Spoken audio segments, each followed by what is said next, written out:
I'm gonna do Yeah, I just have concerns about the security guards in this building that have threatened me multiple times, so that's why we're reporting it. Yeah, I totally understand, and that's your personal preference and choice and all that. And obviously, we want to meet you where you are and talk to you. I'm actually super grateful to you for coming in and talk to me today about this, especially since I approached you. Yeah. So are you just observing that? Yeah, I'm also recording, but I'm recording that way. I'm not recording you. I appreciate that. And then, so are you aware, is he involved in any way? Not in this complaint, no, but Okay. Bob pretty much knows all about everything, so I give consent for him to be here. Okay, yeah, that's really fine. I'm just going to ask you, anytime there are third parties present, like usually it's in the capacity of like some kind of representative or support person, that kind of thing, and sometimes people want to ask questions, that kind of thing. Just ground rules wise, it is my interview, so if that becomes, if I feel like that becomes excessive and we're getting kind of far from like Distracted.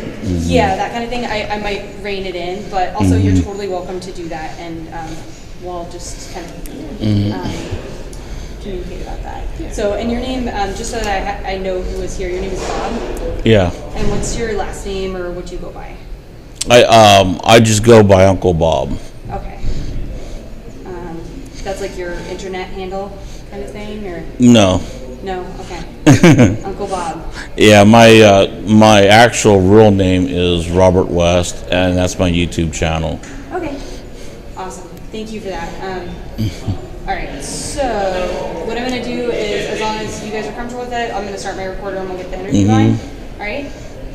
Gravy. All right. So it is currently 1:06 on Tuesday, January.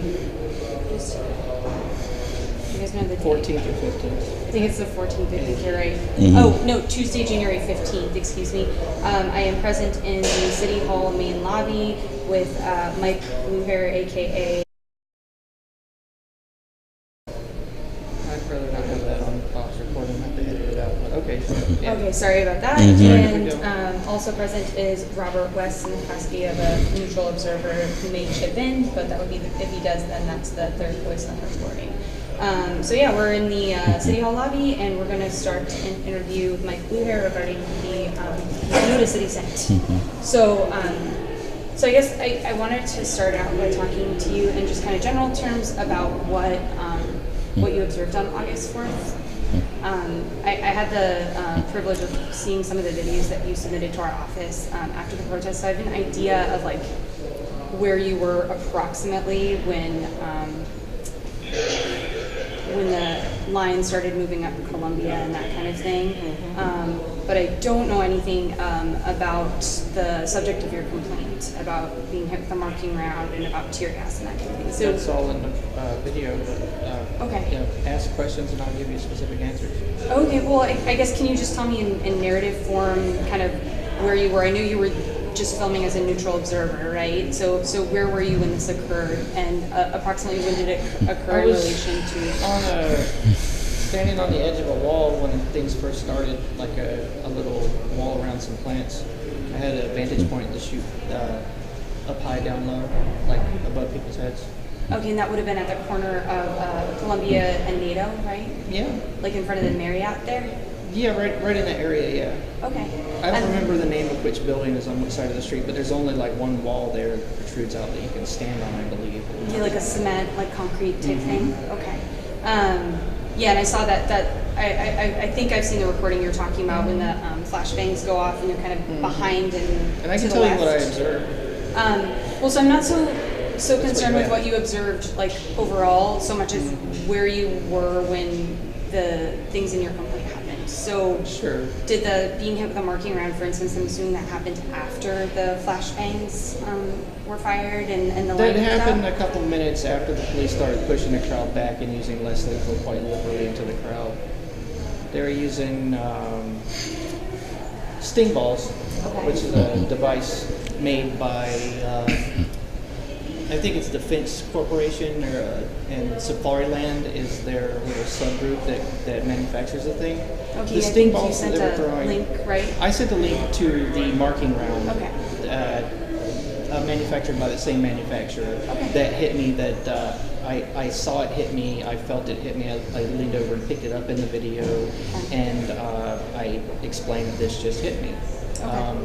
But the thing that made me vomit is they were throwing these sting balls, and they're basically a little grenade with rubberized pellets inside, and they have a small amount of either OC capsaicin, or sometimes they have what is that stuff? It's CS tear gas. It's a powder that's burned into the air, and those were also being deployed because I was choking and I smelled those. And before I was hit with the less lethal marking round, I inhaled some of this gas that came from the sting balls. I watched the police throw them. I filmed them exploding. I've experienced these things dozens of times. I know what they do. I've seen them. When I'm trying to put my gas mask on, I'm throwing up like nasty, like stuff, like yeah, it's not good. It's stuff coming out of my mouth, and then I put my gas mask on, so I can breathe. And so this happened, you said a couple minutes after the line started moving up Columbia. Where were you located at that time? I retreated away when the line started moving parallel with the cops, and then filming them kind of on the sidewalk area, trying to keep them in frame. So I when you say followed you the retreated, police so line. you backed up? Okay, so you walked forward. It would be easier for you to just look at the video because, that's way more objective. Okay, well, I'm not sure. So on your YouTube channel, I think you uploaded 4 videos from August 4th. So they're numbered 1 through 4. Which number is it? Look at the one that's entitled "Police Are Targeting My Junk." That one's it. And I will also send you a private link to an unedited 16-minute long clip that you can use for your own investigation. Okay. I'll send you if you get me a Google Drive, I will send you that video. Okay, I don't know that I can do that. It's pretty simple. If you sign up for a generic, just make up a generic Google account for Gmail, and then you automatically get Google Drive. Okay, yeah. I'll check with my coworker and see, because sometimes there are issues. I'm not 100% sure at IPR, but because everything we get is public record and this kind of thing, sometimes there are issues with setting up third-party systems. I have to check with IT and that kind of stuff. Well, then it's also possible for you to give me a flash drive, and I will give you but I've already provided IPR with that long, unedited 16-minute long clip. Okay. That's just one continuous tape. Okay. Of everything that happened. IPR has already gotten that. I've given that to you guys for investigation about the signaling flares they were using for crowd dispersal. The things that explode in the air. So I saw. You guys already have that I think long 2 videos you had submitted, and they both appeared shorter. I'll have to double check. There's another one that's really long, 16 minutes. Okay, I know you came in and brought stuff, but I didn't see that, and it was just to confirm so that we're all on the same page. It was Investigator Nomura that you spoke about that. Okay, I'll double check. Yeah, I only saw 2 short ones, so that's why in my email I requested a video. So sorry about that. You were probably confused. But okay, so you would prefer that I look at the video instead of asking you further questions about it? Well, I want you to double check what I say against the video. That's what I'm asking. Oh, okay. Yeah, and we're sort of lend preference. Because memory is weird. Oh, of course. When you experience a traumatic event, it affects time dilation and perception of time and things like that. It's scientific fact. That's why eyewitness testimony in court sometimes is not as reliable as video. Because the video is purely objective on its face. Well, so I'm not so concerned really with what you tell me being accurate down to the minute. I know you said that you believe that this happened a couple minutes later. I get that it could have been 5 or 10 or the that video kind is of time thing. coded down to the second, so you'll know exactly when it happens. Okay, perfect. Yeah. Date, time, and minute, second. But the value, like to me, of our first conversation is mostly to get any information from you that I might not be able to see from the video, so that I can try to figure out other places to get information. Okay, what's that? Okay, after they launched the first volley of those flashbang devices that blow up in the air, and started lobbing the flashbang, the glass balls, the rubberized grenades. I started following the police line as it moved parallel with them.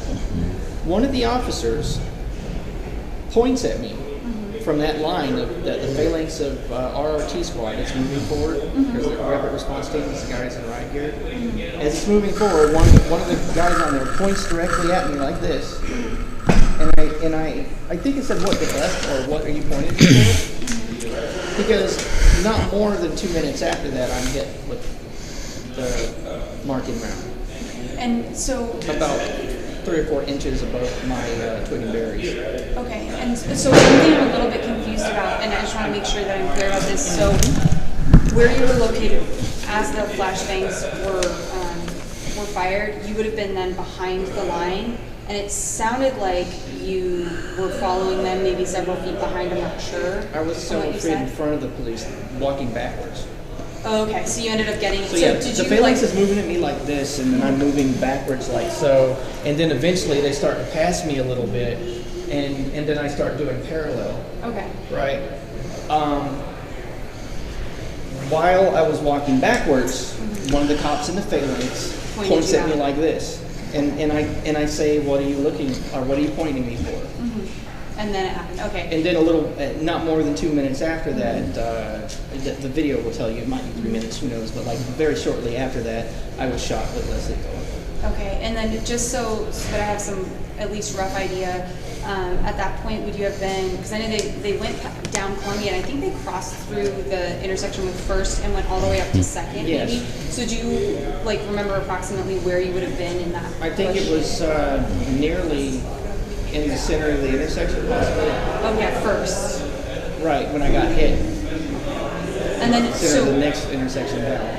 okay. Yeah. The center of the next intersection Yeah. after NATO where they started. Right. Okay, Because- so probably First. Because okay. the police were shooting marking rounds at a pickup truck with people in it. I don't know why they thought they were going to use less lethal on a vehicle, but they were shooting a pickup truck, and I was standing near the pickup truck, Okay. and then they shot me. Why do I think I feel like I saw It's a like a pickup truck in white the U-Haul, videos. I believe. I was gonna say it was It's a a U-Haul. rental Okay. U-Haul truck. They were shooting the rounds at that, and you could see you could hear the rounds hitting it, and then you could see the green dust from the marking round because it's got marking paint in it, like wafting in the air. You just heard them like hitting the truck And so you would have been somewhere near the that truck. truck. I was And- near the truck. Yeah. Okay. And were you you were near the truck, but you believe they were aiming at you I then don't. and not the truck? I think or- they were aiming at me. Okay. But they shot several at the truck, and then one caught you. Right. As far as I know, they could have been aiming all of them at me, and they just missed and hit the truck. I don't know, but I believe they were aiming at me. And do you have any? I know they were all obviously wearing visors and all this kind of stuff, but do you have a belief as far as which officer might have fired that or anything like that? Yes. You okay? And who do you believe fired that? I'll have to get back to you. Okay, that's fine. You don't have to say. If you did have concerns that it was a particular officer, I could try to, look through the other information we have, including, the other information we have and try to verify it. So, okay, so you think it happened around First and Columbia. I'm trying to think. And I have to ask this question. This isn't so much to be combative as to provide context, but so you came into our office on August 15th, I believe, and provided videos to Investigator Nomura and all that. Would you mind just talking a little bit about why? Well, I guess you didn't file a complaint with us, but why you didn't complain at that time, or why you waited to Because it came out in the newspapers that when some of the corporate media folks complained about the use of less lethal on them, that the officer's name couldn't be identified, so the complaint didn't go any further. Okay. So at this point, I feel I have no other recourse other than seeking a tort and legal compensation. If I believe I know who the officer is, but I'm afraid to say it. Because I also know that Portland Police Bureau's policy says that if an officer is under investigation, the city is legally obligated to give that officer information about